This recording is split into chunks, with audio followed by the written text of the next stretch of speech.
AFK Discussions start now. What haunts me on the edge of reason? Every answer spawns a deeper question. If you could see the world the way I see it, would you dare step into the tension? What hides beyond the veil we're taught to trust?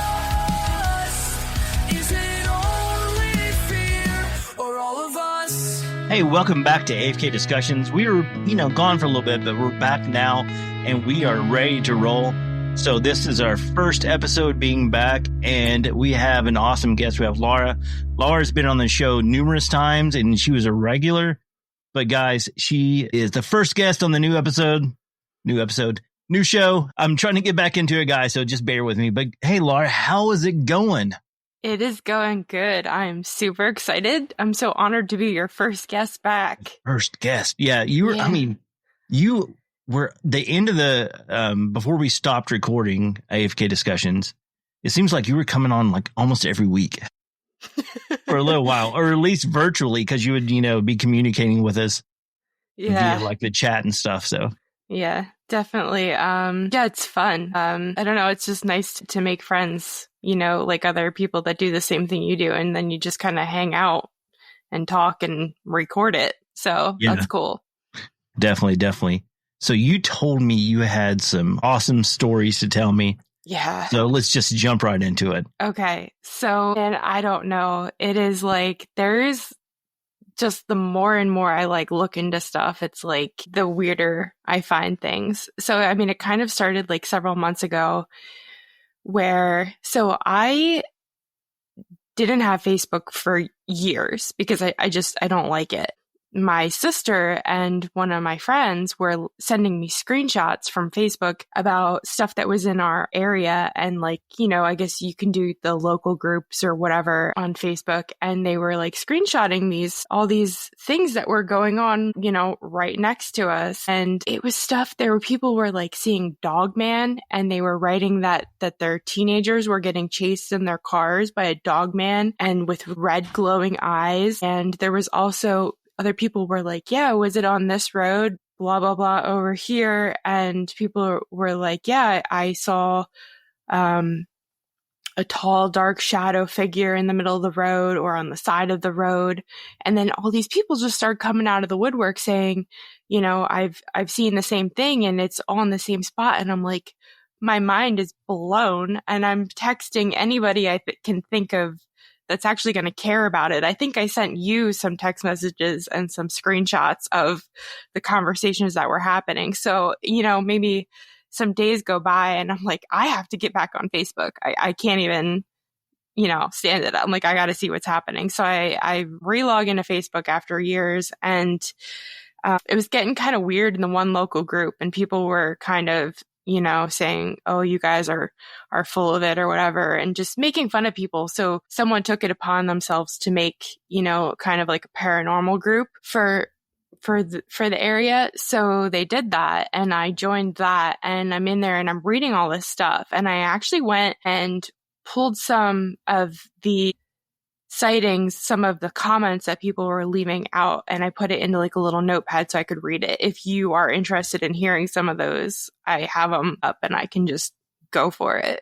Yeah, that'd be awesome. So yeah, I remember when all that was happening, you were telling me all about it and sending me photos, and you actually, I think, went driving around the area and sent me photos, and I was like, just be careful because who knows what's out there. And also another thing that I found very interesting was you telling me that, is like the normies, like normal people who, don't really post in paranormal groups for having, these, I guess, sightings. Yeah. Yeah. So here's the first one, because I think it all started with that one woman who was like, yeah, my sons were just chased. They came home terrified this night. And then there were some people saying, that the same thing happened to them. And there was other people saying, oh, these people are your kids on drugs and stuff. So anyhow, so This one comment says, this black figure everyone is referring to, did it have a long bat cape type outfit on? Experienced something similar about 15 years ago, but over on, I'm definitely not going to say, the name or the town, but definitely, so on this road. And they said, I travel this road daily for years now, but not have experienced anything around that area.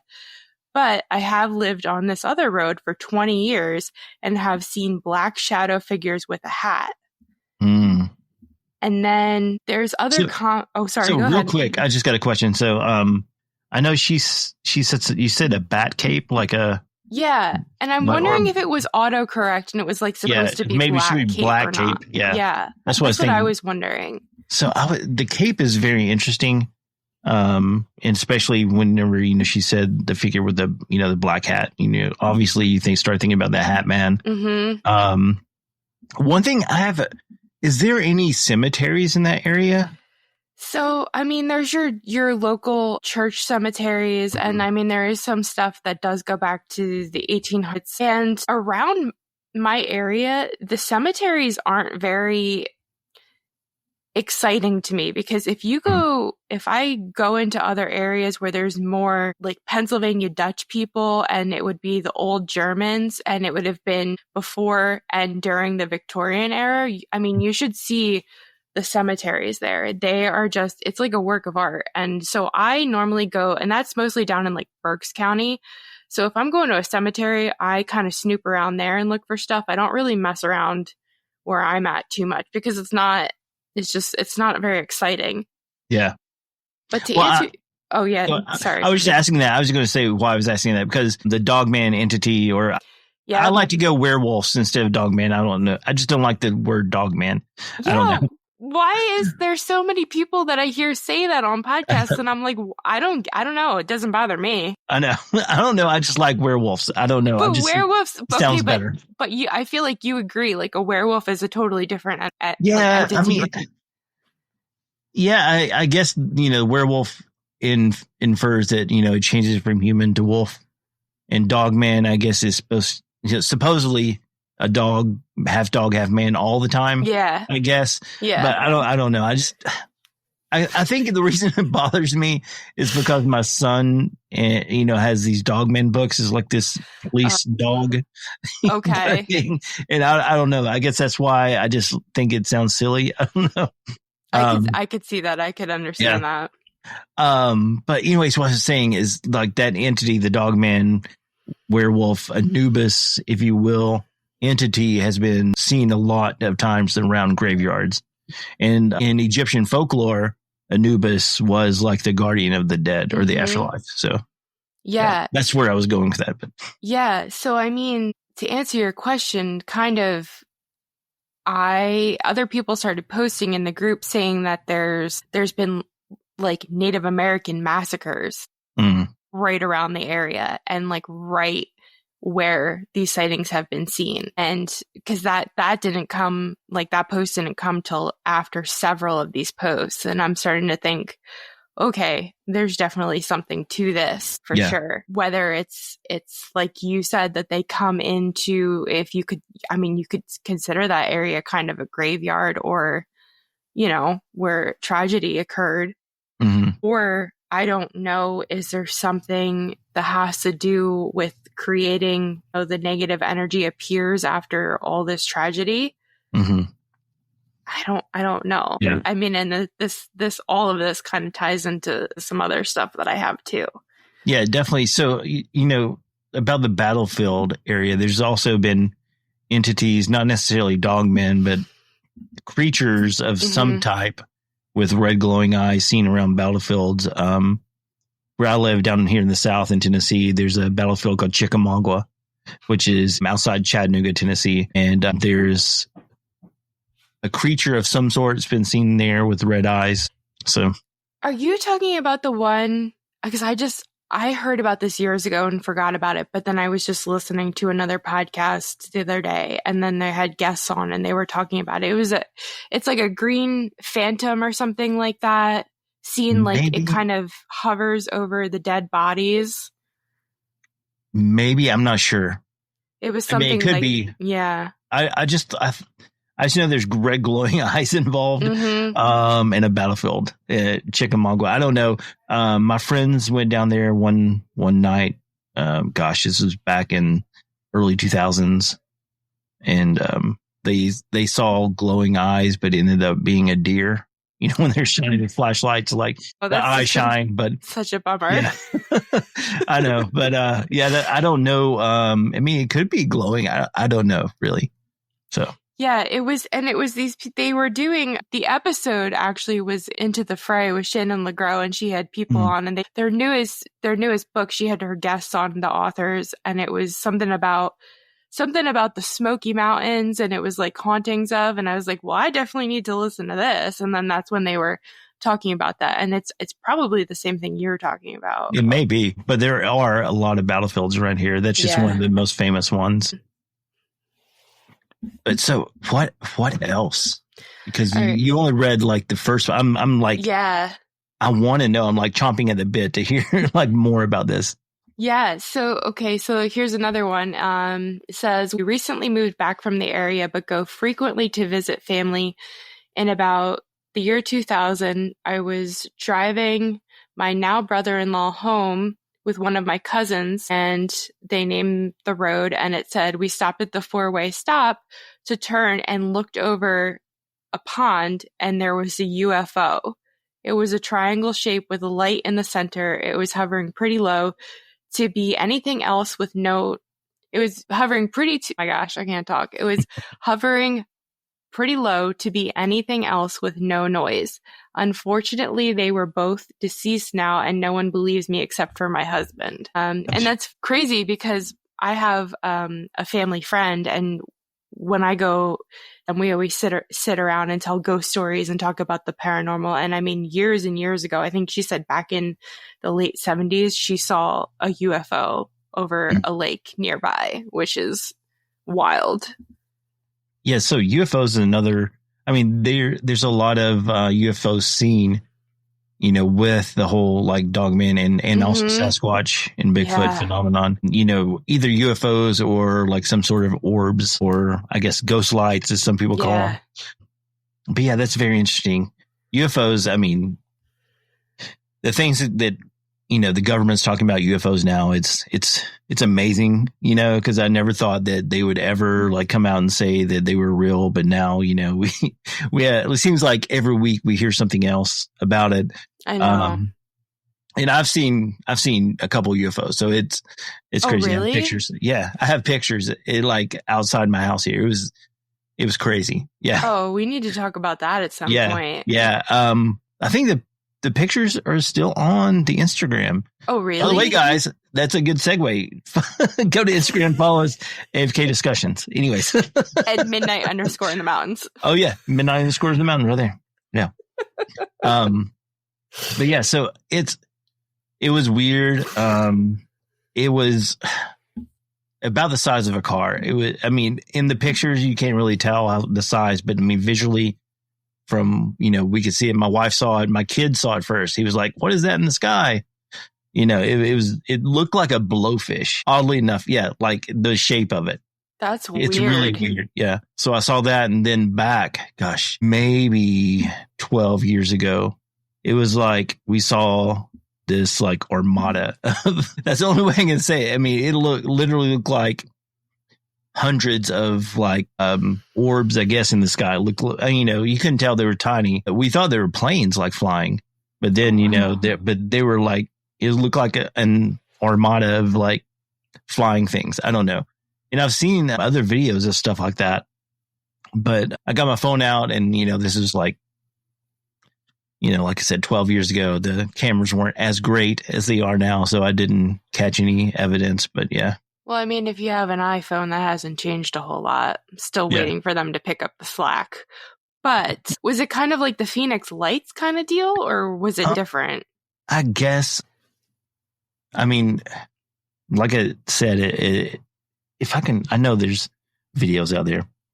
Continue on. I will look this up and I will show you. Okay. So there's another sighting here. Oh, this is Well, anyways, there's one that says that they saw something black in their yard and then they turned around and then they looked back and it was gone, and they totally forgot about it until they started reading these posts on Facebook. And here's another one. It says, I recently experienced something weird that jumped right on my roof and startled my husband and I at 12 a.m. There are no trees around my house. When we went to check it out, it jumped off and moved really fast. All we could hear was it breaking trees and threw something at our windows. Very strange. Has anyone else had a similar experience? So that, yeah, stuff on the roof, those stories just really freak me out. Yeah, that's pretty creepy, man. So whenever we were, I don't want to take this away from you, but I have stories that, yeah, no, I have stories that kind of, go along with that. So when we were in Elkmont, one of the groups we were with, they said that when they were investigating their time prior, that something jumped on the roof and like ran over the top and then jumped off. Yeah. Yeah. So that's pretty crazy. That is very creepy. Yeah. In that area, I don't know. I mean, it's insane. And there's a graveyard right there next to it. So yes, I was looking up pictures of that because I was like, yep, we're going there. Yeah, definitely. Yeah. So I haven't said anything yet because like I have another podcast called Image of the Invisible, and I've been kind of playing around and telling Phil like, hey, I've got a special guest coming down but Laura's going to come down. We're going to go to Elkmont and did I just all that. No, it's not a spoiler. Yeah, it's fine. Sorry. Oops. That's fine. No, it's cool. I mean, you could edit this out if you want. No, it's good. But yeah, so I was just thinking, so the UFOs, I'm going to get back to that real quick. So I thought about it for a minute, and only thing, it was still daylight. The stars weren't out, but it looked like stars if you could flying across the sky. That's weird. And then occasionally like one would go faster than the other ones and some would go slower. And yeah, but there was a lot. I mean, it was like hundreds, just like it was really weird. But did you look anything up to see if other people like anything online?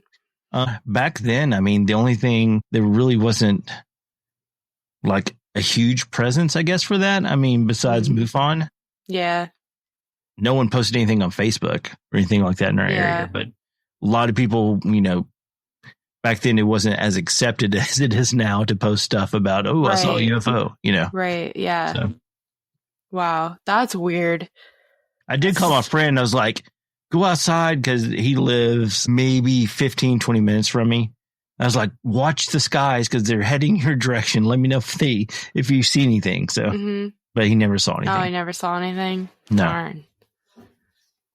Wow. Yeah. So, but yeah, that's a very scary thing to have something walk on the roof that, it's like horror movies are made of stuff like that, with something walk on the roof. And you hear all these stories about like Sasquatch and all these other things, all these other entities. Like I can think of one. There's a story called, I think, The Siege of Hanabi, if I'm saying that correctly. But there's like all these like Sasquatch that attack this house. And there's some that get on the roof and they talk about them, walking on the roof and stuff. So, yeah, that's what that kind of reminds me of. I don't know if I've heard that story. I might have. I mean, have you heard the one that supposedly happened up in Maine where all these dogmen were outside the house all night, all night long, and some were on the roof and just terrifying these people? Yeah, that was on, was it Monster Quest? I don't think it was Monster Quest. It was one of those shows on the Travel Channel. They had a reenactment. These woods are haunted or something? Maybe, I can't remember, but it's one that's one of those stories that I have tried to find more info on and I can't find anything. Yeah. My friend he does a podcast and he's an author and he lives up in Maine. And I think he told me, because I kind of went through a binge of watching that show, These Woods Are Haunted. And texted him saying, "Oh yeah, have you heard of this story?" And he said, "Oh yeah, I've heard of it." And I think he said he even talked to, it was either one of the people that lived in the house or it was somebody that wrote a book about it. So I can't remember what he told me because he would probably asked him like 2 years ago about it. Yeah. But so that's the one, the people, they bought the property, they moved in, mm-hmm. and their kids were playing in the woods and they found like a den or something, right? Oh no, I don't know. I mean, maybe. Okay. Yeah. I just don't remember that. I think I'm pretty sure that's what I'm remembering from the episode. But they didn't go in it or anything, but then they started seeing things on the edge of the woods, and then they started, coming out, and then finally like attacking the house, and the guy had his guns or something in the barn. Yes. And he was trying to get them. Yeah. That's a crazy story. Yeah. The worst part about it for me is like, and I felt like this before. I've heard people say it, that there's these rules that they can't, for whatever reason, they can't touch us or something. Because I mean, they could have easily broken into the house. So what are they just doing? Creating the fear and feeding off the fear? I don't get it, but it's so terrifying. Yeah. I mean, it could be, like a fear eater, I guess is what you would call that. Exactly. I mean, that makes sense, but I mean, it could go back to the whole, like the vampire trope of, they can't come unless they're invited, kind of thing. Well, that's a good thought. Yeah. Yeah. Or like, which I love vampires. Yeah. I love the mythology of vampires, but I mean, gosh, that goes really deep also because there's a lot of stuff coming out lately about like vampires are really more than fiction. Yeah. Yeah, that's a little, there's a whole bunch of other stuff that like I've heard like relating into like Hollywood and stuff like that. So like that's not the vampires we're thinking of. Yeah. But no, there's vampires that are like legit vampires. Like graves that have been found with like the head chopped off and a stake through the chest and stuff. Yeah. Oh, wait, but are you talking about like from back in the day or more? Yeah, like from back in the day. Oh, yeah. Yeah, there's a lot of stuff on that. There's actually a museum in Pennsylvania called Vampa that I really want to go to. It has all this like old historical stuff where it's got vampire killing kits and everything. And then they've also collected a bunch of paranormal objects, haunted objects and stuff. And you can even go there. I think you can rent it out because I've seen someone rent it out on YouTube before, but I've only seen that one person. And I always say, I'm going to call them and talk to them and see if they'll rent it out, and we could go investigate. I have yet to get there yet, but I really want to go. It looks really neat. Yeah. But also like literal vampires today. Yeah. I don't get too weird, but yeah. But that it goes into a lot of like ritualistic and Satanism and stuff like that with the vampires, but like blood drinking and all that, so. Yeah. Yeah. Some not good stuff, but it sure is interesting. Yeah. We keep going on these tangents about other things, which is fine. It's fine. It's all good. Yeah. So was there anything else? I thought was there another story besides the roof walking one? There's a couple more. Yeah. There's one about this kind of really weirded me out a little bit. It said that we had an experience years ago coming back from the fair, a group of boys chasing our car trying to get in. We thought they were local kids coming home from the fair, which would make sense. And it said that, hang on a second, they were walking in the middle of the road on the hill. My husband wanted to stop and tell them they're going to get killed from doing that. When I guess both of them, her and her husband, looked back, they had black eyes and they were dressed in hoodies, and it was August. So it's, Pennsylvania, it gets very hot, very humid. Not as much as Tennessee, but you don't wear a hoodie in August in Pennsylvania. So, and then she told her husband to get them the heck out of there, which that And I mean, like, so some of these stories, there's other comments on here that as soon as I read them, my BS meter just went off. I'm like, no, this person's just trying to be a troll and they think it's funny. But for whatever reason, I believed this story, which is very strange. I mean, that's like the, typical black-eyed kids encounter. No, exactly. Yeah. But I've never heard them chasing a car. No, it's usually me neither. them standing and like watching, Yeah, be like, let me in. Yeah. I need to come in. I need to call my mom, or, you need to give me a ride or whatever. Yeah. But I mean, I imagine they could chase a car if they wanted to. That's another thing I've heard with like dogmen and other things of, they'll be driving and look over and it'll be pacing their car. Yeah. That's really creepy too. Yeah. There was on the Confessionals podcast, for those who don't know, Laura and I are both friends with Tony Merkel. And so sometimes that may come up during the show going forward. But yeah, he had a guy on that's from the area around here. And he had an encounter with a dog man. And he was driving on the interstate and it was chasing him. And it was like ramming into his car. I think I remember that one. Yeah, it was maybe 2-3 years ago. Yeah, I'm sure I listened to that.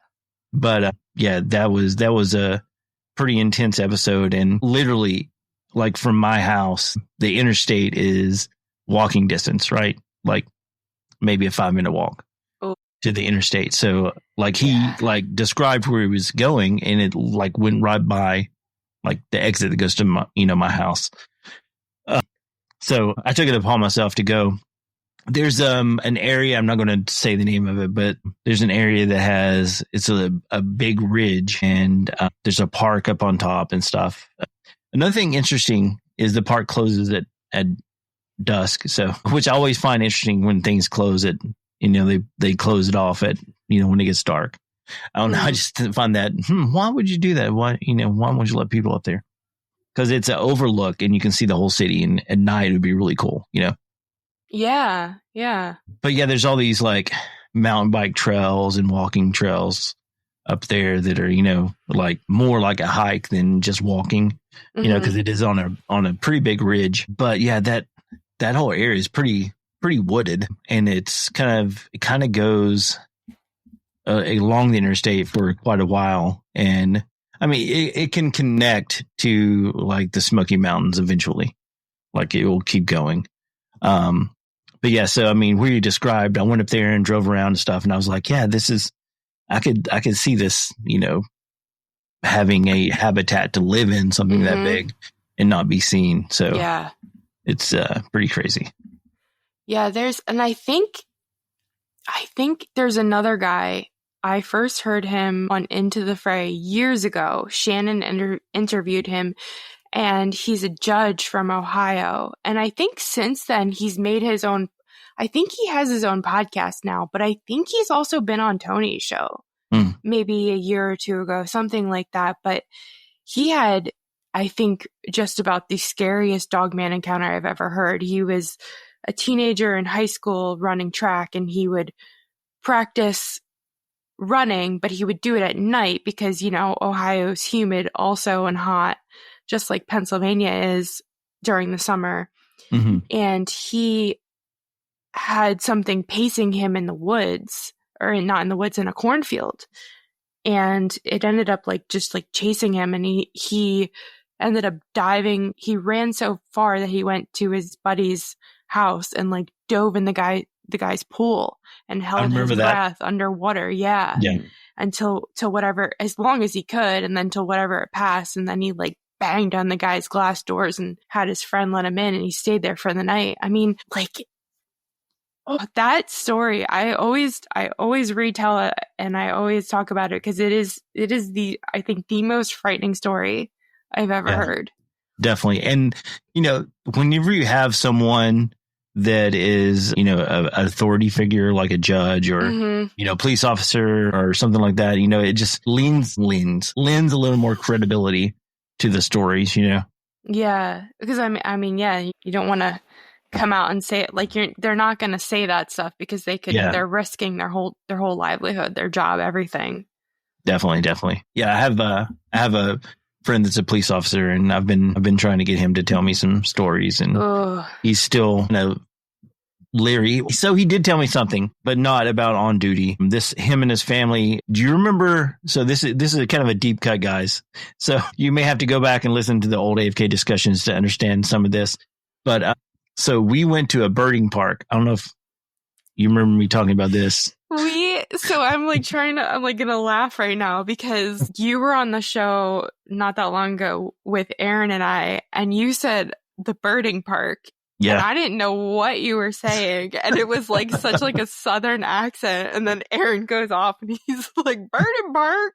Yeah. So birding, like bird watching park. And it's another one of these places that close and you're not allowed in there. Actually, it said they will prosecute you if you're in there after dark. So me and my family went there during the daytime and ended up like some weird things happened. My daughter saw a black figure in the window upstairs, and you really can't get upstairs in this old cabin because it's blocked off.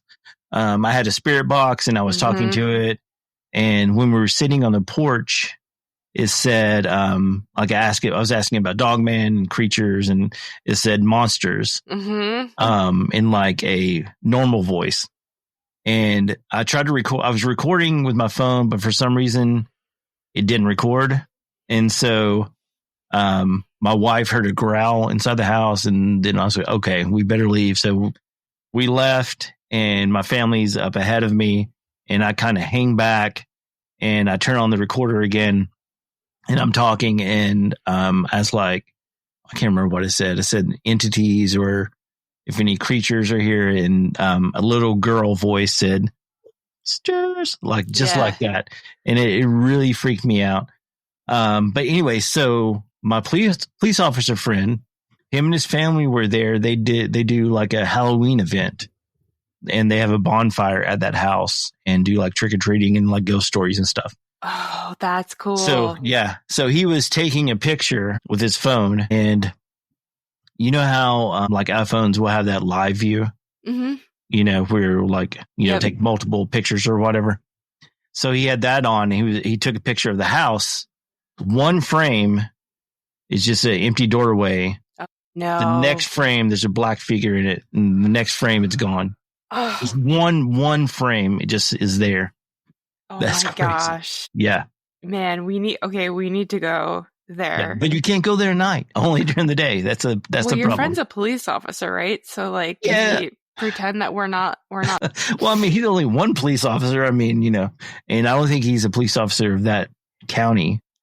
So it's because it's not in Knox County. Yeah. But yeah, it's definitely a weird place. But Phil and I, we had some EVPs and stuff when we were there also. So I mean, in the daytime, it's kind of active. You and Phil went there too? Yeah. There's a video, I think, on YouTube on the AFK Discussions YouTube channel. Oklahoma, you guys went? No, we did both. Yeah. Okay. Yeah. It may be, you know what? It may be gone because after his experience, he deleted all of his YouTube videos. So it may have been on his channel. No, yeah. Yeah. But guys, so Phil, my co-host for Image of the Invisible, used to be the co-host in AFK Discussions, and he and I both had a very terrifying experience, and it kind of bled over, and like, the hitchhiker effect, I guess is what you call it, where, you bring something back with you.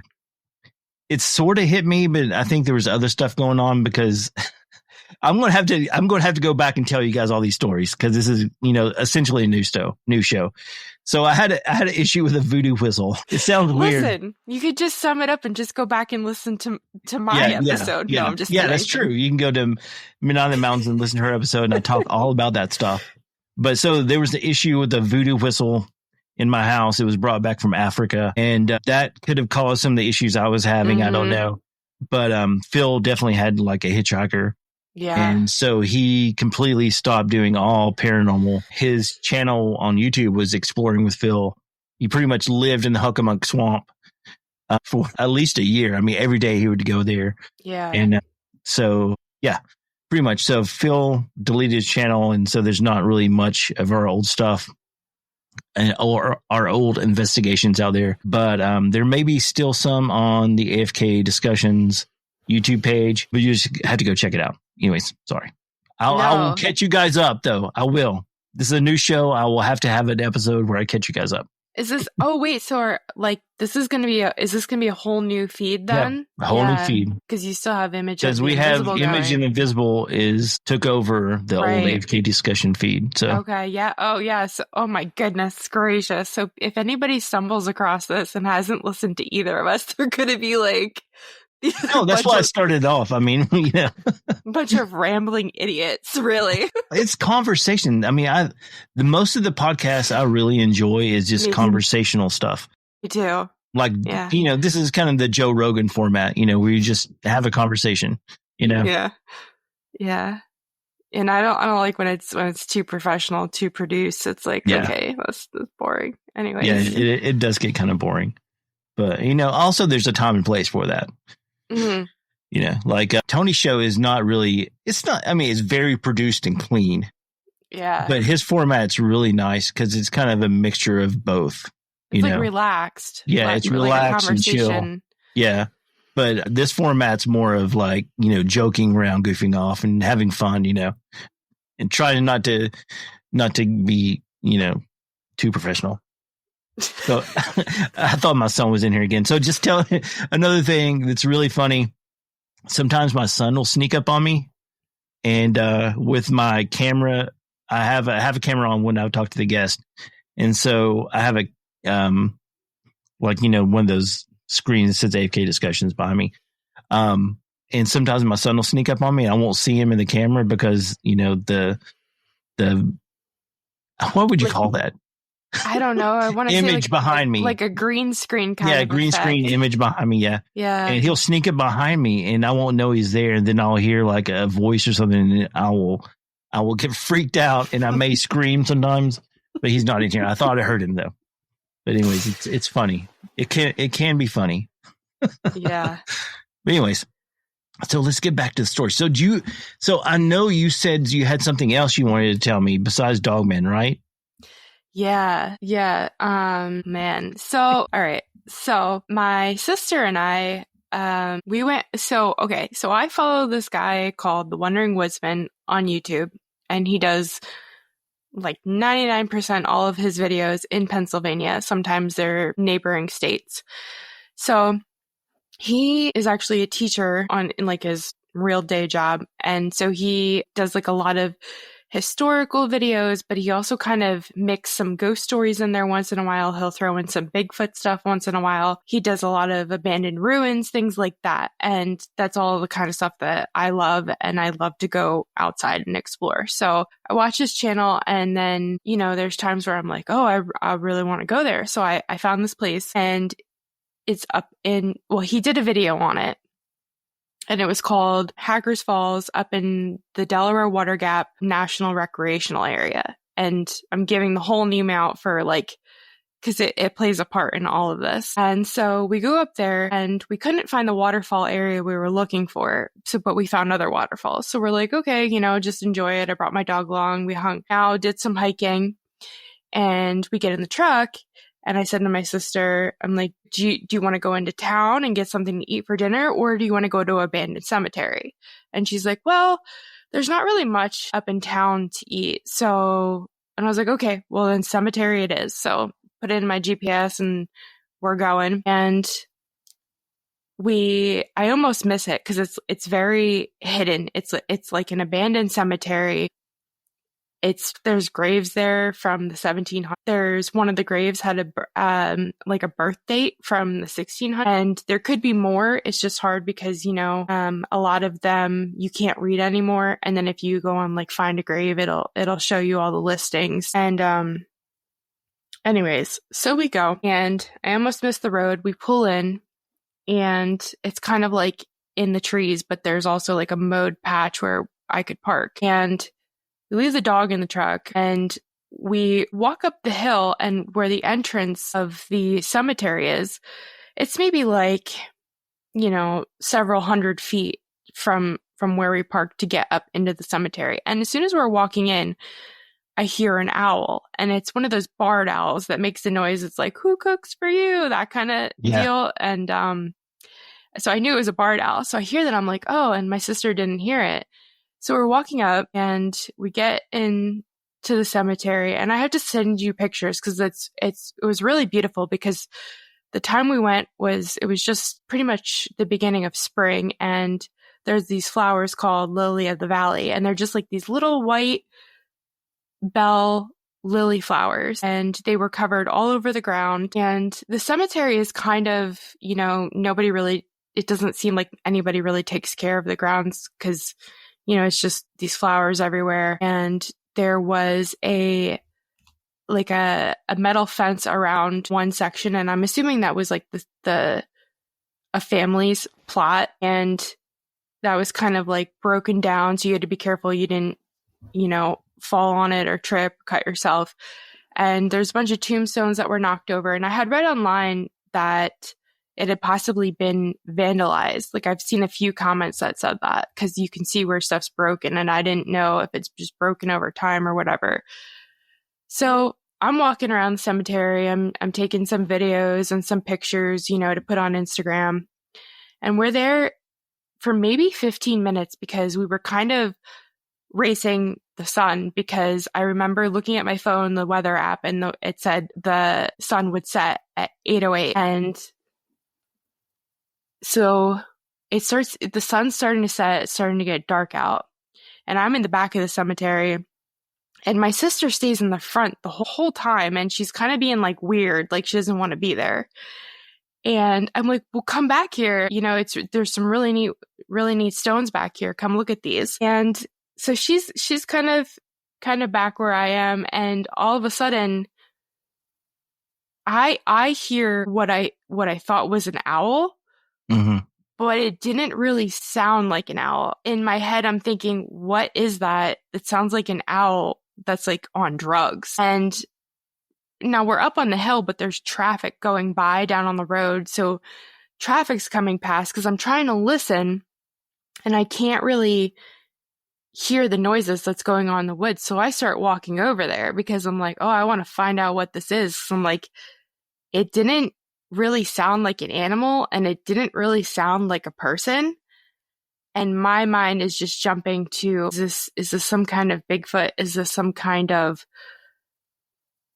like shapeshifter kind of thing that's trying to make these noises? Because my first instinct's like, I want to walk over there. I want to walk up farther into the woods and find out what's up there. And my sister's like, okay, nope, we need to go. We need to get out of there, because we both like paused when we heard it, and just this terror goes over her face. And she's like, come on, no, we got to go. And I'm like, no, wait. And she's like, no, let's go. And I'm like, no, but wait, we could be having a paranormal experience right now. I'm like, I want to hear this. And so she convinces me to get out of there, and it's getting darker and darker, and I'm wanting to stay, but then just seeing how scared and nervous she got, it started making me nervous. And I'm like, okay, we probably should get out of here, because what if this is actually people up in the woods? So right next to the cemetery, like the graveyard, is this old, it's just like an old road, but it's covered with forest debris and everything. And I don't know, how long ago it was in use or whatever. But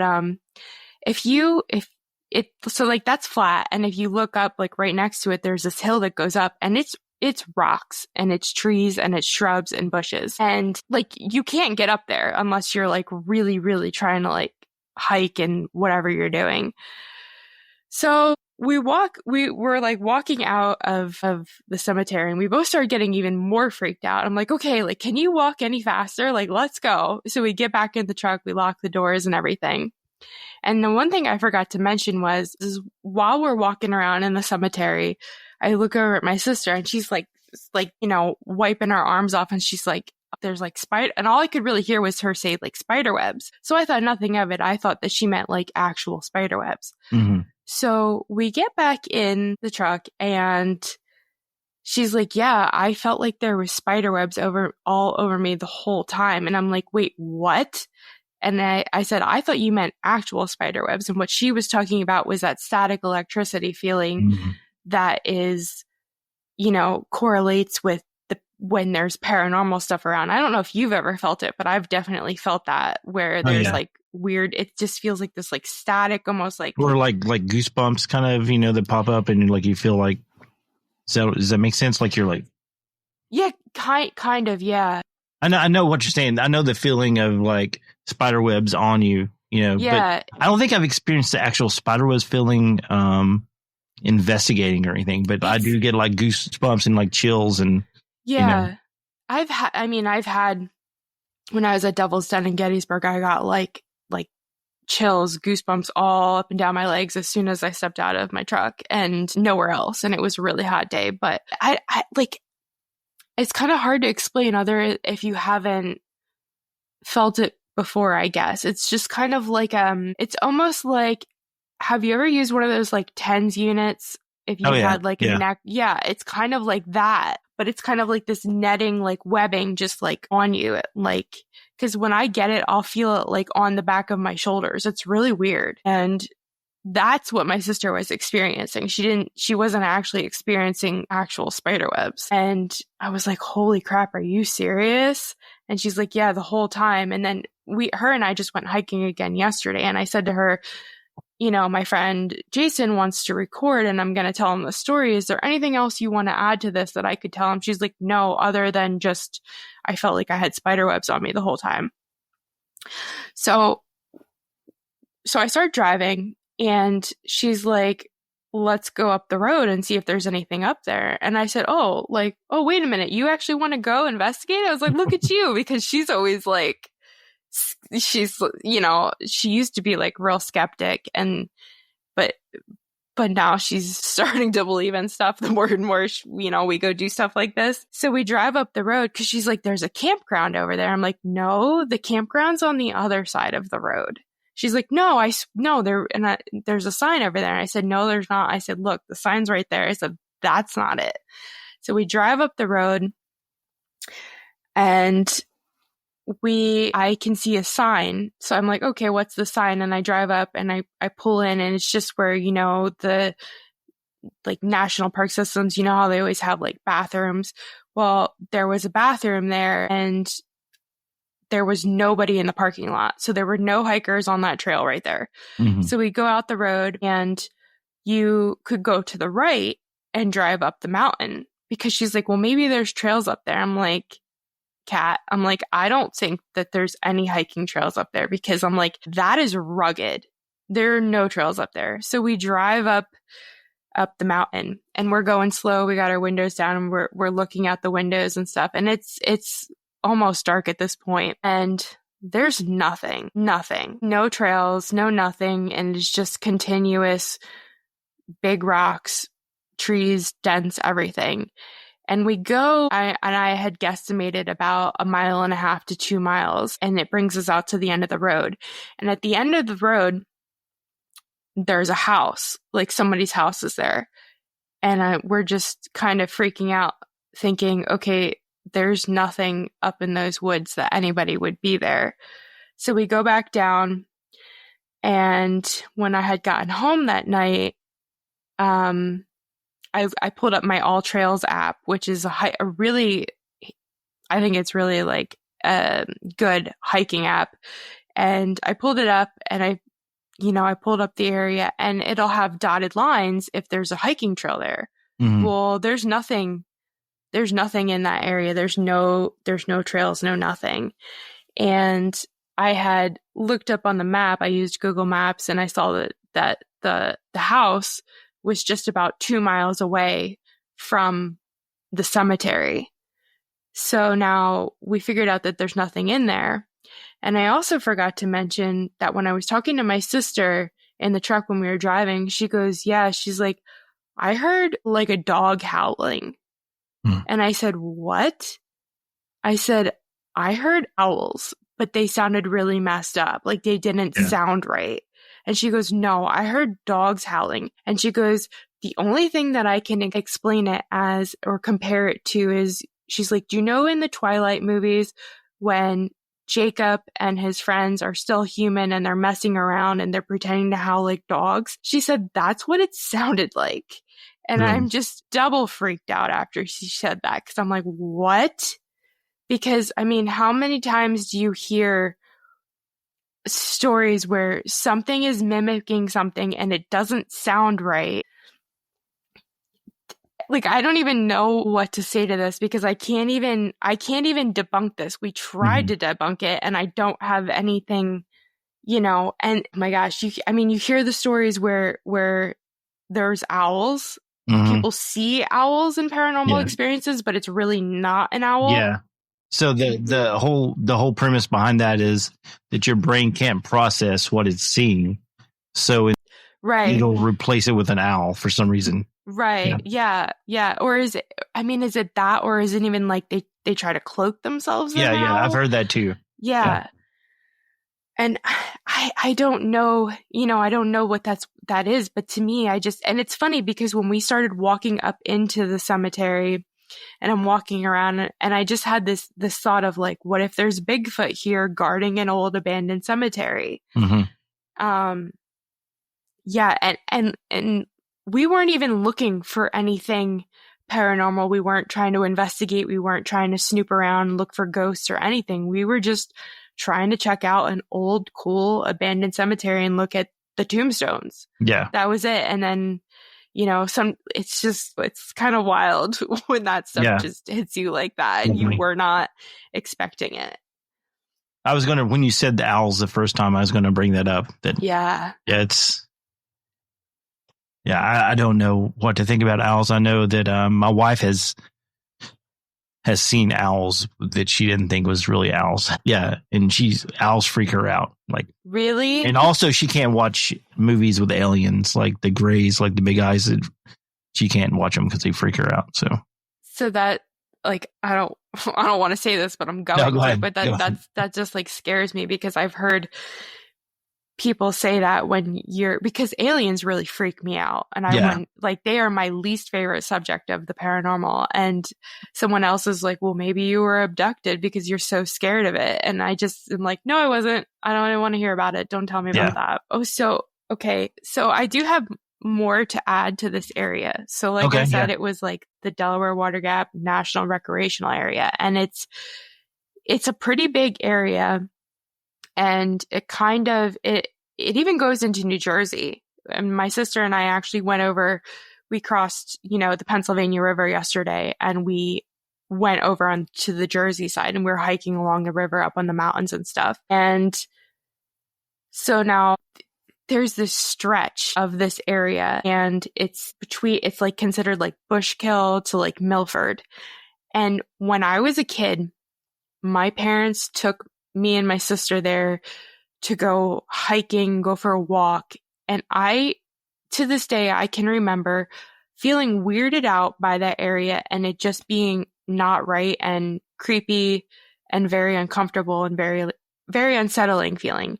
And, and it's still to this day, if I drive through that stretch, I feel that same feeling. And I'm like, it is just weird up here. It's just something is wrong here. And, I've literally never said anything to anybody about that. So last year I was driving home from Gettysburg and I'm listening to a podcast, and it's talking about it was doing a podcast on like the listener stories where people write in, and someone wrote in about that specific area. And they were talking about how weird it was and how there was a cemetery near the McDade Trail. The McDade Trail runs for, I think, about 30 miles. I saw on my All Trails app. It's very long. And that there's an abandoned cemetery near that trail. And this person heard like little kid laughter and voices and talking. And it scared the crap out of them. Yeah. And it wasn't until my sister and I went up there and I went to the cemetery. After we left, I realized, I said, holy crap, was that the cemetery that the person was talking about on the podcast? Because now the McDade Trail is on the one side of the road right next to the river, and we were on the other side of the road, but it still runs parallel next to it. So this is kind of like wild, but I mean, I guess, there's up in that area, there's actually a Native American museum, and the museum is supposed to be extremely haunted.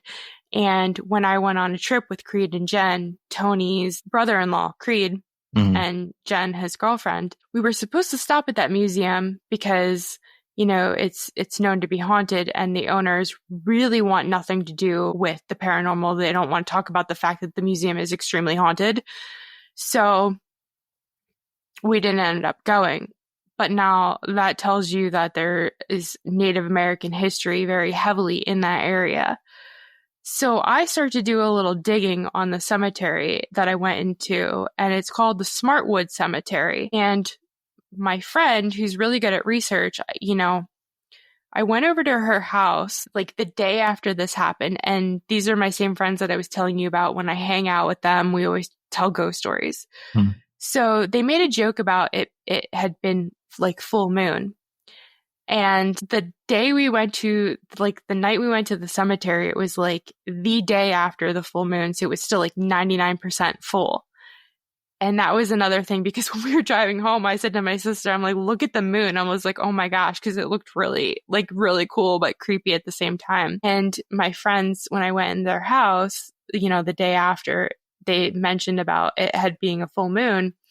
And I said, oh yeah. I said, something really weird happened to me and Catherine last night. And they're like, oh, what? So I told them, but I start the story with the Delaware Water Gap area. And they're like, oh yeah, that area is really creepy. And they both said it at the same time.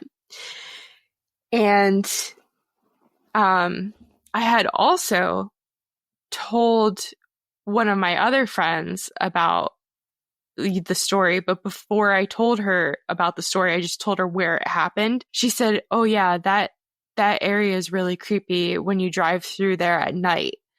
So now, and let me jump back to the beginning of our podcast episode here. There's a comment on the Facebook page that someone said, does anybody else get a weird feeling when they drive up through Bushkill to Milford? They said something about the energy being really off. So now I'm just recently finding out about all these people that have had the same feelings that I've had basically like almost my whole life. Yeah. And it's just all adding up. So I tell my friend about this. I sent her the cemetery, and she starts to do some digging on her own. And she says, oh yeah, this guy, the name is like, it's supposed to be Swartwood, but if you go back and you look at Find a Grave, it's Swartwoot. And I think they were like Dutch, and they started out in New York, but moved down to Pennsylvania. And the guy, his grave is the oldest one that's there that's listed. He was born in the 1600s, died in the 1700s, and he had a bunch of kids. And you go through his kids, one of his sons, got married and had a handful of children, and they moved across the river right over into New Jersey. Because, I mean, like I said, it's literally like the river is runs right between Pennsylvania and New Jersey. And you know what? I think I went through there because we went to New York recently. Oh, yeah? And I think because we got off, there's something like the GPS rerouted us and went through all these little small towns. Mm-hmm. And I remember going over like a bridge, and there's like a river in New Jersey, and then I was in Pennsylvania. So yeah, you probably. I don't know. I mean, maybe I don't know. No, I'm sure. I mean, well, I don't know, but I'm like trying to like stay focused. Yeah. No, I'm sorry. My bad. No. It's okay because I feel like I sound like a rambling idiot. No. So I look, so we do a little digging, right? And his one son's name is Anthony Swartwood. I'm not really sure on the pronunciation. I'm going to pull it up here because I found like an old article. His son got killed in a Native American raid, like massacre. Oh, really? And they killed his wife and 3 of his kids, and there was other families that got killed in this raid. Mm-hmm. And I believe they believe that Anthony was carried off and they never saw or seen him again. So I tried my darndest to go back and find the original article from a journal. I think it was like the Philadelphia Journal or the Pennsylvania Journal. It was like this newspaper back from the 1600s, 1700s. And I could not. I mean, I ended up on like these crazy websites. And I was like searching these, trying to find it.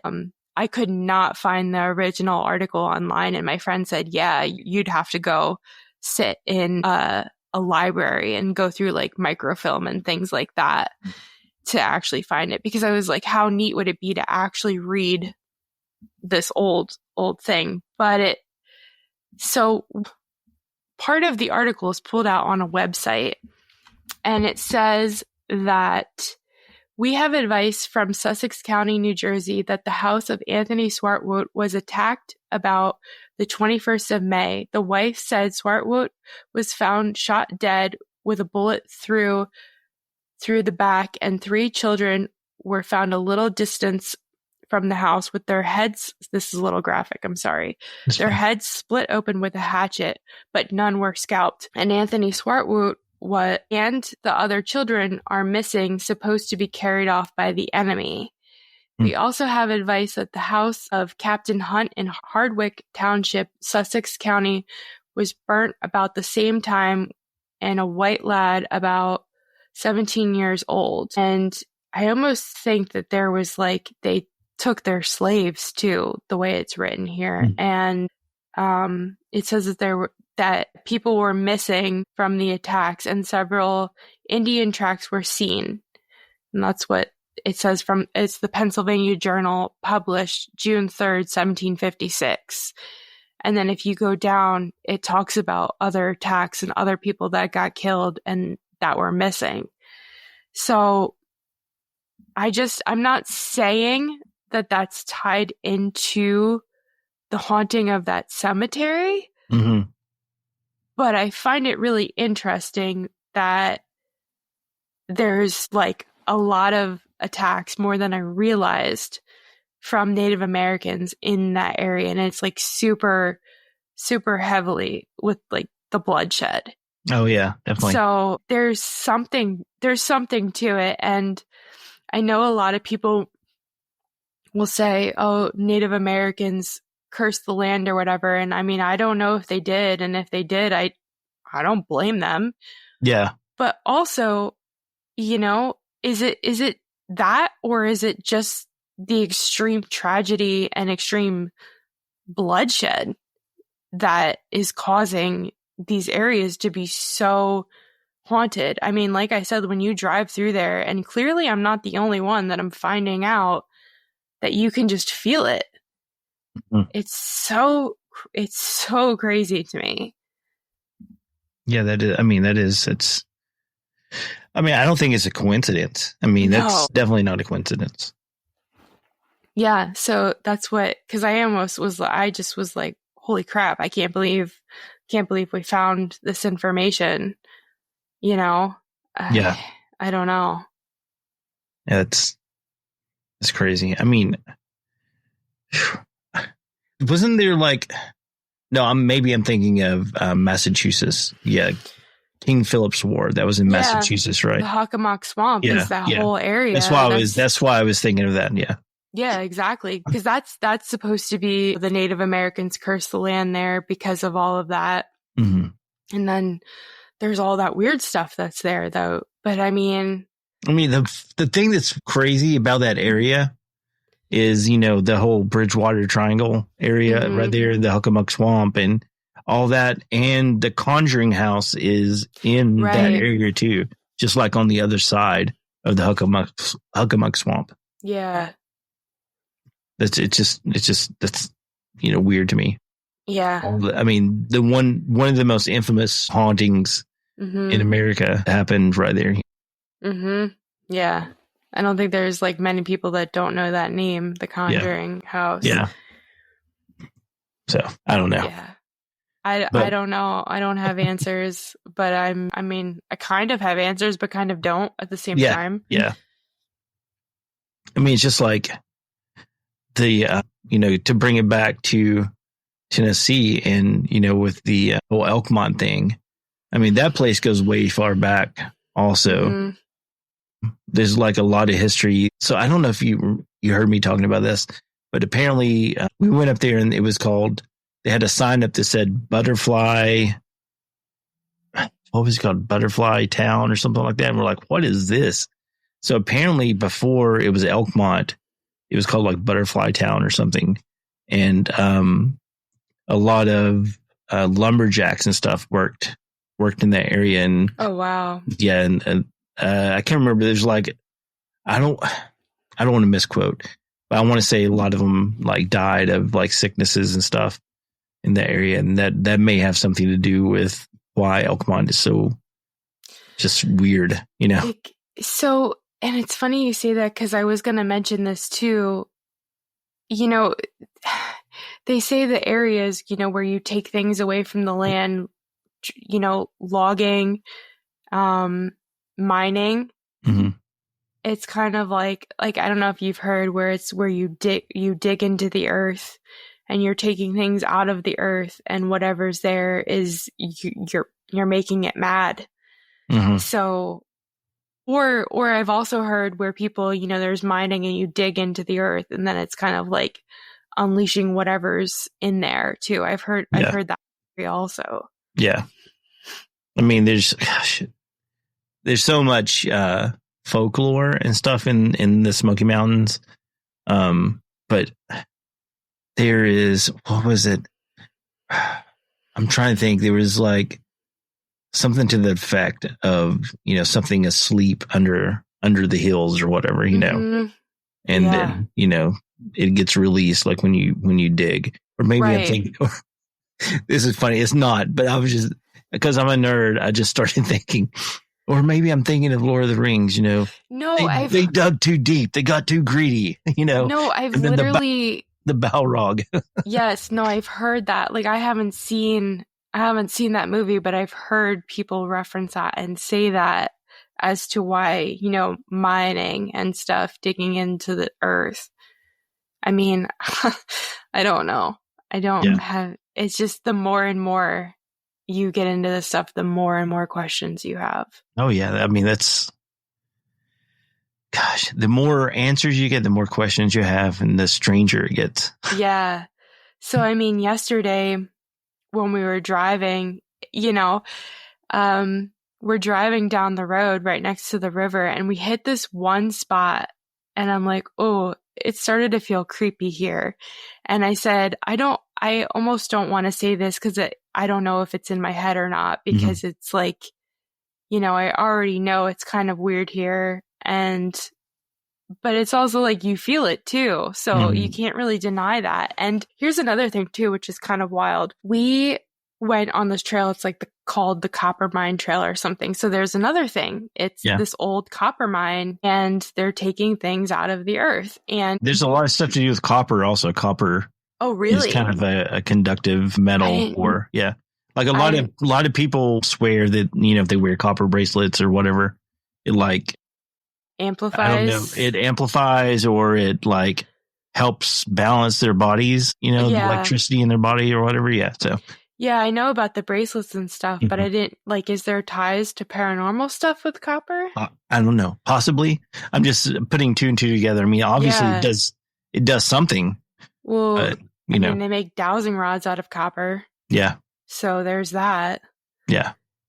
But yeah, so I mean, we found I think there was like one hole that was in the side of the hill. I think that they did dig out of because you can see it looks like they did take stuff out of it. But there was another spot that's supposed to be on the trail even bigger, but we could not find it. I mean, and we were so tired by the time we were done because we did like 5 miles and it was like up these rocky hills and then it flattened out because we got on top of the mountain and then it would kind of went back down and then we had to turn around and do it all over again because it was a little over 2 miles in and 2 miles out. Plus all of our it took us like 3 hours to do because we were just screwing around so much. We were like, oh, look at this and look at that. You know, there's waterfalls throughout the whole thing. And I mean, so what my point was before I got sidetracked is we were walking through this one section. It was right when the mountain flattened out. And I start walking slower because I noticed that I'm not hearing anything in the woods anymore. And my sister turns around and she says, what, are you getting tired? I said, no. And she's like, well, what's wrong with you? And I said, there's no noises in the woods anymore. And I'm like, I don't hear anything besides the wind. And she's like, no, you hear it. And she starts like joking around, making bird noises. I'm laughing because, you know, we both know that if it goes dead silent in the woods, you're supposed to get the heck out of there. Oh yeah, definitely. And it was just this one little pocket that we walked. It was so weird because it was just this one pocket we walked through where it was dead silent and all you could hear was the wind. And as soon as we walked out of whatever it was, you would just hear the birds starting to chirp again. And it was like normal again.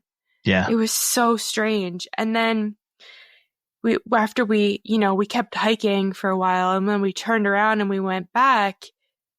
And we got down the mountain at some point, and I said to her, she's like, we didn't hit that pocket again. I said, yeah. I said, I don't remember even going through that on our way back, which is so weird because, I mean, it could have just been because I was tired. I don't know that it was paranormal, but I don't even remember going through that area on the way back. And she's like, yeah. She's like, I don't either. She's like, but I don't know because we saw these two people hiking and this girl had a big fluffy cat in her backpack. So we stopped to say hi to them. And I was so excited to see a cat hiking. And she's like, maybe it was when we saw the cat. And I said, oh yeah, maybe, I don't know. But it was just, I don't know. It was a little weird. But that's weird. That's very weird. So another thing about the woods that I experienced, I guess it was about a year ago. It was actually Phil and I when we were recording, but we were at an area in the Smokies, and I've never experienced this before. Maybe it's a phenomenon that's natural. I don't know, but I had never experienced it. But the forest was really quiet, like you were talking about. It was like 2 a.m. We're the only ones up there, yeah, and our voices were echoing, right, like we were in a cave. And it was so bizarre. And there's nothing there except trees. I mean, there's no like ledges or gorges or, I mean, anything like a rock wall. There's nothing there like that. It was just so bizarre. And so did that just happen out of nowhere? Like you were up in that area for a while and then all of a sudden? No, it was like when we got there. Okay, when you got there. Yeah, we were walking towards the cabin and then I was like, do you hear that echo? So it was really weird. Yeah, I remember I feel like I've heard you say that, like, because I think you told Aaron and I that maybe, and then I think you and Phil talking about it. I don't know what it is. I mean, there may be a natural explanation. I don't know. Right. But it's very weird when, it literally sounded like I was in a cave. That's so strange. Yeah. It almost makes me like, I don't know, like there's some other kind of like dimension there or something that you can't see, and like your voice is like bouncing off of something. That's really weird. Yeah. I don't know. I have no explanation. Yeah. I don't know. It's but we saw 2 coyotes though after that. Yeah, maybe they were some kind of shape-shifting something or other. Maybe. I don't know. The good old skinwalkers. I know. Hanging out. That's what I was thinking of, but I was like, I shouldn't say skinwalker, but. Which, I mean, that is Cherokee land. Mm-hmm. But I don't know if there's skinwalkers in Cherokee lore. I mean, I'm sure there are some. Yeah. Some form of something. I know there's a lot of lore about the Cherokee Little People, which I love. I love that. That's one of the things that is just awesome to me to think about. It was, like small humanoids living in the forest. I think it goes back to my childhood because there was this cartoon called The Littles, and there was these little people that lived in like the walls of the house. Oh my God. There was also a movie and a book, Indian in the Cupboard. It's kind of the same thing. I know what you're talking. Yeah. So there's a lot of like folklore about, small people. Mm-hmm. Yeah. No, there is a lot, which is, I don't know. That's a whole other weird thing in itself. It's the fae folk, Mm-hmm. Yeah. But I mean, that's just, gosh, that is a subject that I would really like to dive deep into, or find someone that knows a lot about the fae lore to talk about. Yeah. Wouldn't that be neat? Gosh, it's got to do it quickly, I feel like, because, if you want somebody that's like an elder or like a, somebody that actually, I feel like a lot of those people are gone. Yeah. I mean, I'm sure there's still some around because, especially in like Native American culture, like, so I'm descended from, the Cherokee, like my fourth great grandmother was Cherokee. So, but there's always like the storyteller of the tribe that, these stories get passed down to. Yeah. I really like that they do that. I mean, I wish that we did stuff like that, but we don't. Yeah. I guess, to some extent, I think